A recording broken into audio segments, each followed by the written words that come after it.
Hello everybody, hello and welcome. It is me, Whimsy and Flopsy, and today we're having a conversation about tarot card readings for the week. What is coming for the week and the future. We are also going to talk about a meditation I did last night, as is my way. I meditate in the evenings, and then if there is something that I pick up or I sense, I let people know about it, and then I journal it along with my dreams. The first thing that I want to talk about is I want to talk a little bit about Donald Trump. I tuned in a little bit to him last night, and his energy was that he felt defeated. He felt that he was defeated, and he is signing the law. So a little bit about the backstory and about what we have talked about in previous videos. Do you remember when Nancy Pelosi, when we did the remote viewing where Nancy Pelosi was headed to meet, she wanted to meet with NATO, and she also wanted to meet with the military, and she was auditing the books, and she had said during the remote, no, Mr. President, you're not going to be taking money from the military and putting it towards your wall. Remember that last month? And the audit and all of that stuff, we started remote viewing. We now know the reason, right? So he's looking for money that he can pull from one area of defense and put it towards his wall. That's what that whole thing was with Nancy Pelosi. So that's now coming out. That's all coming out into the surface. What's going on behind the scenes with the Senate is also starting to come out. And that is that I had said that Mitch McConnell was meeting privately with senators to find out who could afford to override the veto if it got to that point. And during the shutdown, it went to that point. Now, we know when Donald Trump doesn't like somebody, he uses terms like calls them a dog or they're like a dirty dog, etc. And when we looked at his relationship with Mitch McConnell, that's in fact what we saw, that he was quote unquote like a beat dog. The problem with that is that Donald Trump has developed now a kind of war between himself and the Senate, and Mitch McConnell is now flexing his muscles, and Mitch McConnell is letting Donald Trump know just how much power he actually has. In Donald Trump's mind, he thought that Mitch McConnell worked for him, that he was the boss, and that he could simply order the Senate around. And what he has had to learn the hard way is that the Congress and the president are co-equal branches of the government. And so what we're seeing behind the scenes is Mitch McConnell flexing his muscle.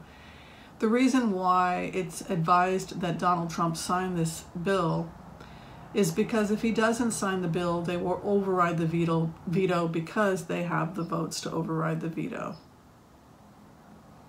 If they publicly override the veto, then they are publicly letting it know that they are cutting the head off the beast, that they have taken control over the situation, and that they are working independently of the executive branch. So a more discreet way of doing it is for Mitch McConnell to simply say to the president, I strongly encourage you to sign this bill, so that we don't get to that point. But if you already have 74 senators committed to signing the bill, then you've basically overridden the veto. And I think he's probably got, when I meditated, about 74 out of 100 votes, which means that it's enough to override a veto.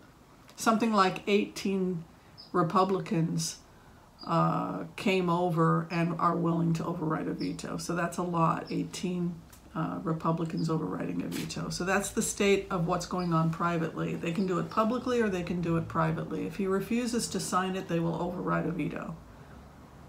They're not going to allow a shutdown to happen again. So that's what's going on there, and that is Mitch McConnell discreetly saying, here is the situation. But you got the inside scoop, so that was cool.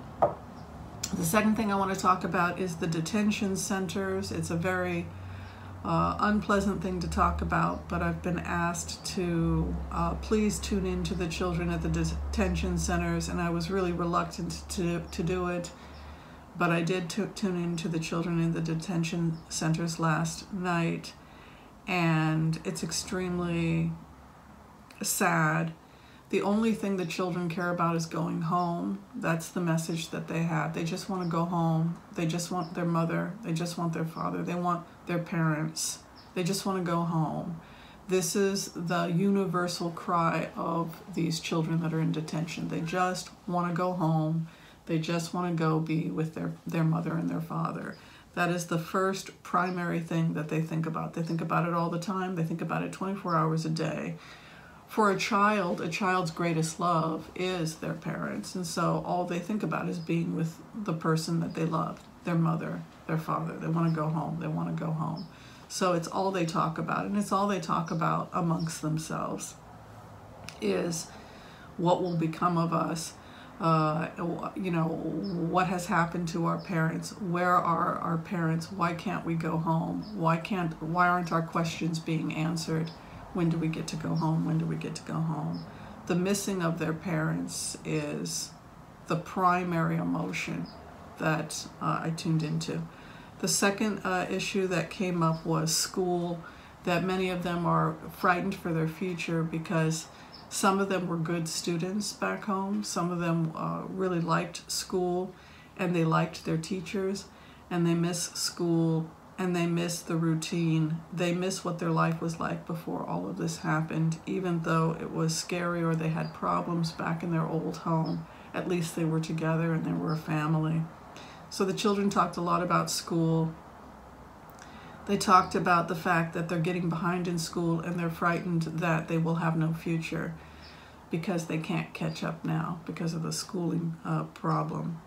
So first and foremost was missing their parents, and the second issue after that was fear about their future because they're missing school.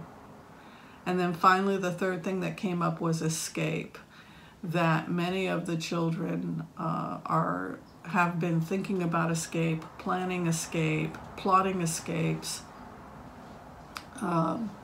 and even some of these plans of escape have been pretty complicated, choreographed, working together on plans of escape. I'm sorry to say this, but this is what came up. Just plots to get out, plots to escape, plots to try and find their parents, and a feeling that we have forgotten them. A feeling that we have forgotten them, and why doesn't anyone care? And they can't get messages in and they can't get messages out, and they don't understand why nobody cares. Just they're afraid for their future. It was a difficult remote viewing to do. So what do we do at this point other than feel empathy and horror at this crime that's taking place on our watch while we are American citizens in our country? These types of crimes are the worst type of crime. So the American Civil Liberties Union, the ACLU, I know is working to do their part. So this channel, we can donate to the ACLU and encourage others to donate to the ACLU and to get involved in any protest or public action, town halls, etc., that can begin to bring light to what is going on to the children in detention. Last thing I wanted to do is to just briefly review the reading I did yesterday on Ivanka Trump. The final outcome for Ivanka Trump's cards was the High Priestess, and the High Priestess is the light bearer. Or in Hebrew means light, Torah means light bearer, and in the traditional Rider-Waite, the High Priestess is holding a Torah scroll which bears the light. It is to clear away the fluff and see with clarity the ultimate truth of things. So that's good news if you're innocent, but if you're not innocent, it is not good news. So that is basically how I would interpret Ivanka Trump's card reading, is that the truth is going to come out about her financial dealings, and that will be good or bad depending upon whether she's innocent or not. So I'm going to go ahead and just do a throw on Donald Trump, because we haven't done that in a while, to just see how he's doing and if he's going to do anything rash, because the cards were a little strange last time. So let's take a look.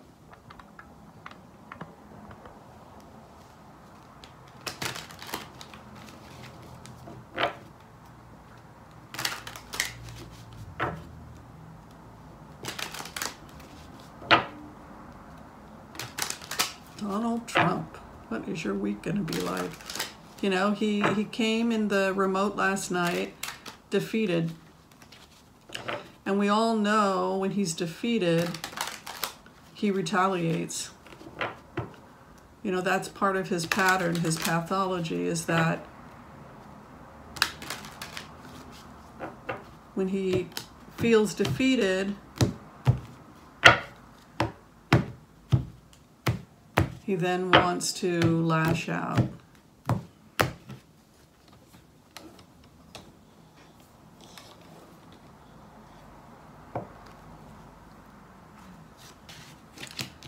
New beginnings and the death of something from the past. Death of the old way brings new growth. So we have a death card, transformation, and new beginnings in the spring. Things are changing for him, for Washington, D.C.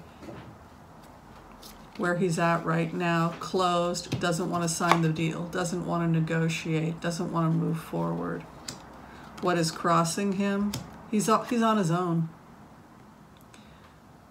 This president is becoming increasingly isolated, and Mitch McConnell is flexing his muscles, and he is now either going to work alongside the Senate, but he can't continue to order Mitch McConnell and the Senate and Congress around. He's going to have to learn that that's not how things get done in Washington, D.C. This president is increasingly isolated. Like a thief running. Escape, thievery, criminal activity. The sun bears light. The truth coming out, right? The past, heartbreak. Action, reaction. Smooth waters ahead. To be honest with you, I think this heartbreak has a lot to do with the shutdown. Action, reaction. Moving away from the Seven of Swords. Conflict, fighting, exchange of ideas. Working together also. Can also be actually bipartisan, working together. Defensiveness around, holding one's position, right? Defending one's territory. Hopes and fears that he will not take the offer. The final outcome. The man of judgment. Clarity, judgment, the judge. Often a fire sign male. Clarification, a judgment is coming. Look, judgment. This is all judgment. Peace reigning. Okay, so I would interpret these cards based on this throw as a new beginning in D.C., more cooperation, this president becoming increasingly isolated, this president getting less and less power as more and more power goes from the executive branch to the legislative branch. And because there's more power in the legislative branch, and because they are more willing to bypass the executive branch in order to get things done, we will see more movement, because the truth of the matter is that the legislative branch was fed up with this president in the sense that stuff wasn't getting done. Stuff was not getting done, and people got frustrated and they wanted the work to get done. And so the president can either be part of real change and real resolution, or they can just do it without him. And that is where Mitch McConnell is at right now. So it's really important for us to get that. He can either join us or we can go alone. That is where the Senate and the House, that is where they're at right now. Join us or don't join us, but we're going to go get the work done. And this is how we get the work done. If you want to learn about how things are done in D.C., you can join us. They're done in a bipartisan way with mutual respect, co-equal branches of government. If you can't figure that out, we will go it alone. We will go and we will do these things and we will negotiate these things without the president. We want your feedback. You are the head of you are the executive branch. We want to work with you, but if you continue to just create seeds of division and not help create working solutions, we will go it alone. That's basically the message from Mitch McConnell in the Senate. And they're not going to allow more chaos, disruption, and shutdowns. That's basically the reading. All right, everybody. You know, if the president spins out, which came up yesterday, he spins out. If more truth comes out, it comes out, but it will not affect the flow of the legislative branch because they just want to get back to the business of Washington. All right, thanks everybody. Thanks for your support. I'm booked up pretty much for this week except for Friday. For whatever reason, I have plenty of openings on Friday. I don't know what the story is. So if you would like to make an appointment for your tarot reading, you can just go to my Gen book link, which is attached to this video. Thanks for your support, everybody, and I will see you next time. Take care. Bye.